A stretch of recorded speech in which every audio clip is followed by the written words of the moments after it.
The call between President Xi and President Trump came as relations between the two countries are strained over a series of recent events. President Xi explicitly pointed out that China-U.S. relations have made great progress in recent days, but they have also been affected by some negative factors. On the call, President Xi voiced opposition to a $1.4 billion U.S. arms deal with the Taiwan region. We urge the U.S. to uphold their solemn commitment to the One China principle and stop any arms sale to Taiwan. The U.S. says the deal is no threat to the One China principle.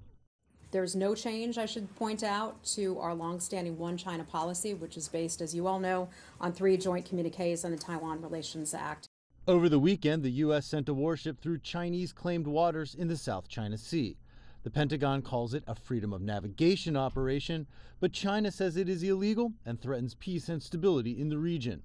China also opposes U.S. sanctions targeting several entities and individuals in China that the U.S. claims have ties to the DPRK's nuclear or missile programs.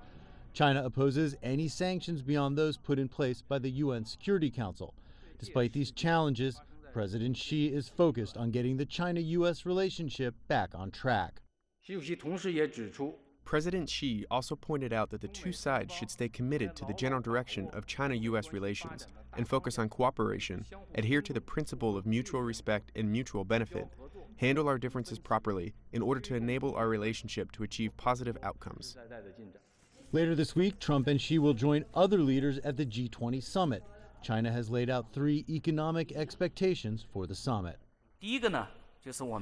First, China hopes that the member states of G20 will continue to enhance trade and investment cooperation to explore new drivers of economic growth. Second, we expect to continue enhancing cooperation in the development field to boost inclusive and sustainable development. Third, we expect the G20 summit will continue to send clear signals for multilateral trade mechanisms to jointly build an open global economy. That global approach to trade may put China in conflict with President Trump and his America First protectionist economic views. Jim Spellman, CGTN, Washington.